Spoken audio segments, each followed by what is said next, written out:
Dessa casa, senador Renan Calheiros, caríssimo presidente, senador Fernando Henrique Cardoso, senhores membros da mesa diretora, senador Romero Jucá, senador Flecha Ribeiro, senhores coautores desta convocação à celebração dos 20 anos do Plano Real, deputado Luiz Carlos Rauli, deputado Mendes Tame.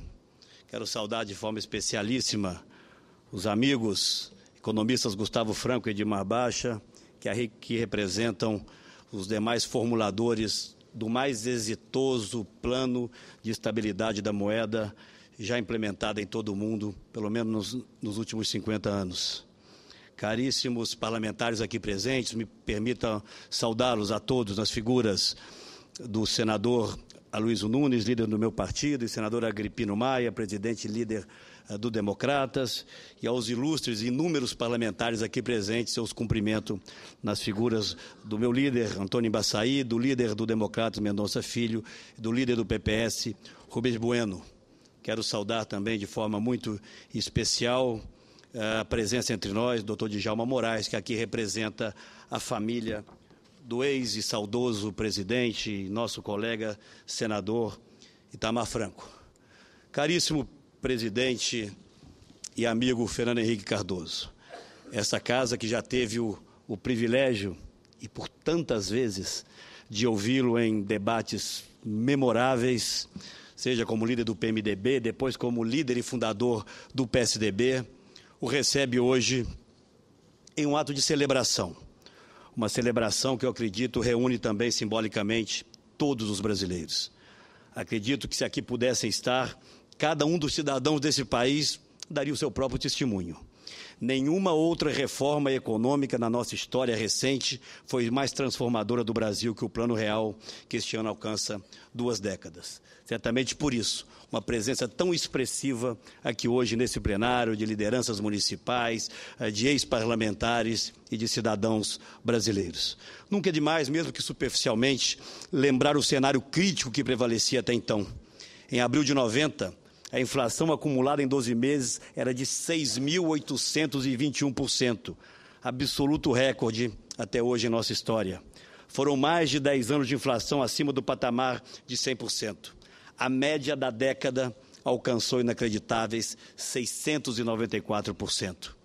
Digo isso apenas porque para as novas gerações, especialmente para elas, que nos ouvem e que não vivenciaram a ruína da hiperinflação brasileira, parece uma realidade absurda, impossível de ser associada ao país que somos hoje. Naquele tempo, o grave desarranjo econômico agravava ainda mais a crônica pobreza existente, tornava mais aguda e destrutiva a desigualdade, solapando qualquer perspectiva de crescimento e uma mais justa distribuição das riquezas nacionais. Além do caos econômico, uma gravíssima crise política tomava o seu curso. Esta era a nossa circunstância, a nossa conjuntura, naqueles anos que tisnava o promissor caminho do país do futuro. Até o advento do Plano Real, 6 diferentes planos foram levados a cabo para estabilizar a economia brasileira, desde meados da década de 80. Todos falharam, e alguns, é bom lembrarmos, comprometeram ainda mais as condições básicas para a tão sonhada estabilização. Com o mineiro Itamar Franco, a quem homenageio hoje e reverencio a sua memória, viramos essa página da nossa história. E uma nova história se iniciou. Em uma atitude política extremamente corajosa e em tudo surpreendente para o ambiente da época, Itamar convoca Fernando Henrique Cardoso, então ministro das Relações Exteriores, para o Ministério da Fazenda. A aposta do presidente não se baseava nas razões técnicas ou econômicas. O gesto político foi outro, de outra dimensão. Itamar alçou a posição central do comando da economia, um brasileiro, na inteireza do que essa expressão possa significar. Um gigante para os desafios que se colocava à sua frente. Um homem público extremamente preparado, experiente, confiável, com vida pública inatacável e portador de incomparável competência e credibilidade. E o principal, com ele, acrescentamos à luta daquele momento uma profunda compreensão sobre as mazelas do Brasil. Fernando Henrique foi o líder capaz de reunir inteligências, convocar sacrifícios e esforços e fazer o país convergir para a trincheira da nossa principal batalha a ser travada contra o inimigo mais insidioso, a hiperinflação, que anulava o nosso presente e roubava o nosso futuro. Especialistas testados e com grande capacidade de formulação, alguns deles aqui para nossa honra hoje presentes, aceitaram o desafio e inauguraram a difícil jornada em direção à estabilidade econômica. Precisamente 2 décadas atrás, em 27 de fevereiro de 1994, era editada a medida provisória de número 434, que instituía o URV, Unidade Real de Valor, o primeiro passo para que o Brasil voltasse efetivamente a ter uma moeda forte. Precederam a nova moeda medidas preparatórias extremamente importantes, acompanhadas de ajustes, diálogo e grande compromisso com a transparência. Eu próprio me lembro, como líder do seu partido, presidente, as centenas de vezes que Vossa Excelência aqui esteve, não no plenário apenas, mas em reuniões menores, em gabinetes de lideranças, em gabinetes individuais, para dizer que aquela era uma oportunidade que nós não tínhamos o direito de perder. Como processo inflacionário transformar os orçamentos públicos em peças de ficção para trazê-los de volta à realidade, era preciso fazer um duro ajuste nas contas públicas. E assim foi feito. A estratégia incluiu um programa de austeridade fiscal, plano de ação imediata e a criação do Fundo Social de Emergência, com corte extremamente significativo de gastos públicos, além do combate à evasão de impostos e o maior rigor na rolagem das dívidas dos estados. O novo plano foi assim concebido de maneira original, evitando erros cometidos nas inúmeras tentativas anteriores. Não houve congelamento de preços, não houve pacotaços, tampouco houve surpresas. O Plano Real fez da descrença nos planos econômicos e na suposta fragilidade da política de um governo de transição a sua maior força. Compartilhou e dividiu com todos a sequência dos passos que seriam dados. Abdicou de intervir nas relações contratuais e assumiu claramente a incapacidade momentânea do Estado em assegurar a cada um a justa remuneração e os preços relativos. Depositou sua crença na força reorganizadora e mobilizadora da economia de mercado. Uma nova pedagogia voltada para a construção de mercados saudáveis e de um ambiente de preços livres e estáveis foi contagiando os brasileiros, com um condão da previsibilidade, também as relações econômicas. A nova moeda entrou em circulação no dia 1º de julho daquele ano, sob o agouro de pescadores de águas turvas que preferiam classificar o plano de estabilização como, abro aspas, estelionato eleitoral. Vejam os senhores. Era o 8º padrão monetário brasileiro em 50 anos, durante os quais 18 zeros foram cortados de nossa moeda. Como teríamos eleições presidenciais dentro de alguns meses, o recado dos nossos adversários era claro. Não lhes interessava o sucesso do plano, essa é a verdade. Eles não se dispuseram um instante sequer a abstrair os interesses eleitorais para emprestar apoio à iniciativa, à luta para um futuro melhor para todos os brasileiros. Pelo contrário, sonhavam em capitalizar nas urnas o agravamento do caos para apresentar-se ao país no figurino de salvacionistas.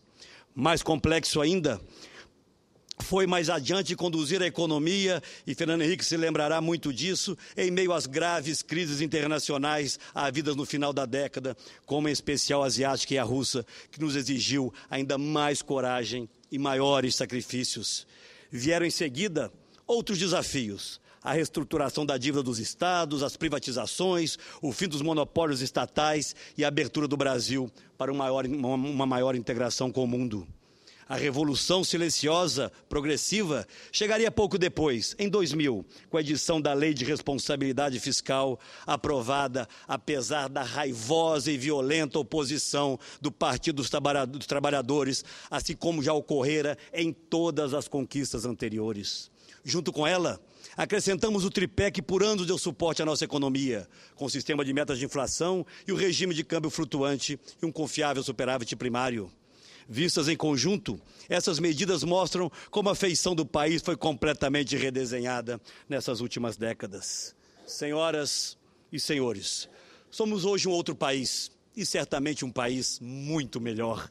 A estabilidade da moeda restituiu às pessoas referências de valor que a inflação corroera. Mais que isso, descortinou a possibilidade de o brasileiro voltar a sonhar com o futuro e de planejar como chegar lá.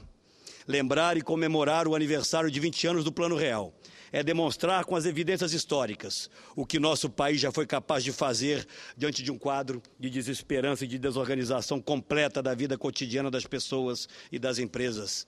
É assim que devemos tratar a atual safra de más resultados e olhar para o futuro. Vejam, senhores, em 2011, primeiro ano do governo da atual presidente, em toda a América Latina, o Brasil só cresceu mais que El Salvador. Em 2012, superou apenas o Paraguai. Em 2013, pelas estimativas da CEPAL, apenas para ficarmos na América do Sul, nosso país só se saiu melhor que a Venezuela. E em 2014, também pela mesma previsão, o Brasil só deve mais uma vez crescer mais que a Venezuela entre todos os países latino-americanos. A verdade é que os 12 anos de governo do PT levaram o Brasil a estar hoje, mais uma vez, mergulhado num ambiente de desesperança e de descrença no futuro.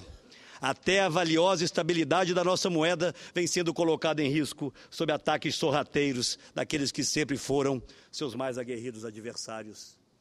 Formulações ideológicas interferem no ambiente econômico, desvirtuam nossa política externa, afastam-nos do resto do mundo e colaboram para levar o país a retrocessos impensáveis a esta altura da sua história.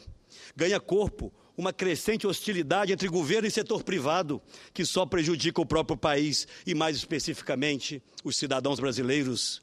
Neste roldão, vão-se nossas maiores e melhores empresas públicas, sucumbe o BNDES, humilha-se a Petrobras, debilitam-se as contas públicas soterradas sob maquiagens e malabarismos. A desindustrialização, caro amigo Edmar Baixa, a você que tanto tem escrito sobre o tema, faz o país retroceder e drena o dinamismo da nossa economia. É flagrante o desequilíbrio do balanço de transações correntes. A equivocada diplomacia ideológica petista nos leva a vergonhosas omissões quando crises se agravam no nosso entorno, como ocorre agora na vizinha Venezuela. A comunidade internacional nos vê cada vez com maior desconfiança. Essa é a realidade. De tijolo sólido, viramos hoje, senadora Luísio Nunes, frágil economia. No ritmo atual, o nosso PIB per capita demorará mais de 60 anos para dobrar. E apenas como exemplo, a China fará com que seu PIB dobre em menos de uma década. A verdade é que o Brasil tornou-se um país onde é cada vez mais caro produzir, gerar emprego e investir. Precisamos, senhoras e senhores, reconquistar a competitividade, aumentar a produtividade de nossas empresas e de nossa mão de obra. A produtividade média da economia brasileira cresceu desde 2011, neste governo, apenas 0,4% ao ano, absolutamente nada. Nos 8 anos anteriores, em função da força do agronegócio, mas em especial em razão das reformas estruturais por que passou a economia brasileira até meados da década passada, a produtividade brasileira havia crescido em torno de 2% ao ano. Ou seja, houve um enorme mergulho também neste indicador. Portanto, senhores senadores, senhores parlamentares, é forçoso registrar: quem suceder o atual governo governará em anos difíceis até o Brasil recuperar o tempo perdido, reconquistar a confiança e reanimar o entusiasmo de sua gente no futuro melhor. Mas este futuro melhor virá, estejam certos. É chegada a hora, senhor presidente Renan Calheiros, senhor presidente Fernando Henrique, de reconstruirmos um ambiente econômico saudável, com fundamentos sólidos, que permitam a recuperação desta confiança e da credibilidade brasileira. Um ambiente onde haja juros padrão BNDES para toda a economia e não apenas para os escolhidos da vez, que abra espaço para a atuação da livre iniciativa e do investimento privado e promova o melhor funcionamento de uma economia de mercado mais produtiva e capaz de mobilizar o capital que o país precisa para acelerar seu crescimento e beneficiar todos os brasileiros. É fundamental recuperarmos a capacidade de regulação do Estado Nacional e assegurar um ambiente propício à competição, garantindo a necessária segurança jurídica para a realização de negócios. O país, senhoras e senhores, precisa fortalecer os órgãos de controle e fiscalização e resgatar a autonomia das agências reguladoras, livrando-as da captura por interesses privados e impondo a melhoria da qualidade na prestação dos serviços e resguardando o interesse dos cidadãos enquanto consumidores. O BNDES e a Petrobras, com a excelência que caracteriza suas trajetórias, precisam ser novamente colocados a serviço de todos os brasileiros e não às causas de um partido político. E o principal, temos o dever de continuar a luta determinada para resgatar a enorme dívida social que o país ainda tem com milhões de cidadãos e garantir às novas gerações as condições para viverem num Brasil mais justo, democrático e desenvolvido, onde as riquezas que pertencem a todos estejam realmente a serviço de todos. Um país em que o conhecimento, a renda e as oportunidades sejam distribuídos com justiça. Enfim, um país que olhe o seu futuro com mais esperança e menos sobressaltos. Queremos, senhores parlamentares, senhoras que aqui nos prestigiam, queremos oferecer aos brasileiros uma alternativa que reconstrua a confiança no país, como fez o Plano Real há 2 décadas atrás. Queremos mobilizar os brasileiros de todos os cantos para acreditar e defender as instituições da democracia e os pilares da liberdade, sob o primado da ética, da cidadania e da transparência. É urgente abrir espaço para que a sociedade restaure a fé nas possibilidades de seu próprio crescimento e ascensão social em ambiente de segurança, de participação e de respeito.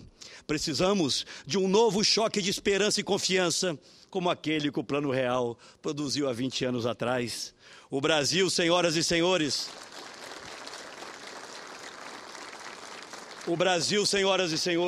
não pode mais se omitir no enfrentamento da tragédia da violência que se abate sobre todo o país, matando os jovens e mulheres em níveis apenas comparáveis a países em conflito armado aberto em outras partes do mundo, sob a visão contemplativa hoje do governo federal.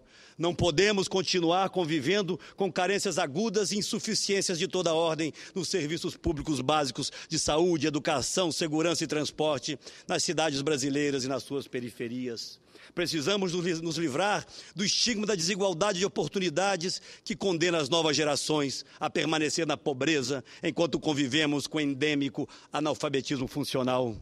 E, por fim, mas não menos relevante, é vital recuperar, como tem dito sempre o presidente Fernando Henrique, o entusiasmo da nossa gente, e em especial dos mais jovens, e a participação da cidadania na vida pública, para pôr fim ao vale tudo sem escrúpulos em que a política brasileira foi transformada.